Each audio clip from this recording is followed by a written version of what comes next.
الصلاۃ والسلام علیکہ یا سیدی یا رسول اللہ۔ الصلاۃ والسلام علیکہ یا سیدی یا حبیب اللہ۔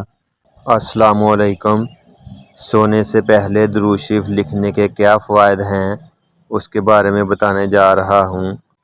سیدنا ابو ہریرہ رضی اللہ تعالیٰ عنہ سے روایت ہے، حضور نبی کریم صلی اللہ علیہ وآلہ وسلم نے ارشاد فرمایا، جو شخص مجھ پر کسی کتاب میں درود لکھتا ہے تو فرشتے اس کے لیے اس وقت تک بخشش کی دعا کرتے رہتے ہیں جب تک کہ میرا نام اس کتاب میں لکھا رہتا ہے۔ سبحان اللہ۔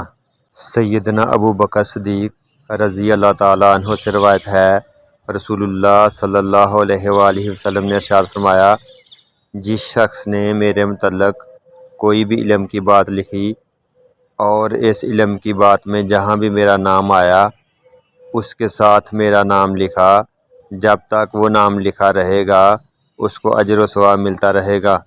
حضرت عبید اللہ فزاری رحمۃ اللہ علیہ فرماتے ہیں، میرا ایک پڑوسی جو کتابت کیا کرتا تھا، اس کے مر جانے کے بعد میں نے اسے خواب میں دیکھا تو اس سے پوچھا کہ اللہ تعالیٰ نے تیرے ساتھ کیا معاملہ کیا؟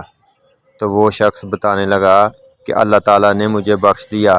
میں نے بخشے جانے کا سبب پوچھا تو کاتب نے جواب دیا کہ جب میں حدیث شریف لکھتا تھا تو ذکر رسول صلی اللہ علیہ وآلہ وسلم کے ساتھ درود شریف کثرت سے لکھتا تھا، بس اسی وجہ سے اللہ تعالیٰ نے میری مغفرت فرما دی۔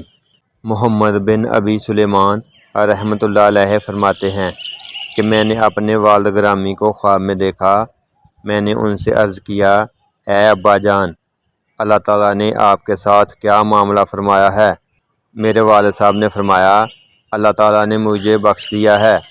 میں نے پوچھا کہ کس وجہ سے؟ تو آپ کے والد نے فرمایا، حضور نبی کریم صلی اللہ علیہ وآلہ وسلم پر کثرت سے درود شریف لکھنے کی وجہ سے مجھے بخش دیا گیا۔ حضرت سفیان بن عینیہ رحمۃ اللہ علیہ روایت کرتے ہیں اور فرماتے ہیں کہ ہمارا ایک دوست تھا جو ہمارے ساتھ حدیث شریف کا علم حاصل کیا کرتا تھا۔ جب وہ فوت ہوا تو میں نے اسے خواب میں دیکھا کہ سبز رنگ کا لباس پہنے ٹہل رہا ہے۔ میں نے کہا، کیا تم وہ نہیں ہو جو ہمارے ساتھ حدیث کا علم حاصل کرتے تھے؟ اس نے فرمایا، ہاں۔ تو میں نے اس سے یہ چوگا پہننے کا سبب پوچھا تو اس نے کہا کہ نبی رحمت صلی اللہ علیہ وآلہ وسلم پر کثرت سے درود شریف پڑھنے کی وجہ سے یہ مقام حاصل ہوا ہے۔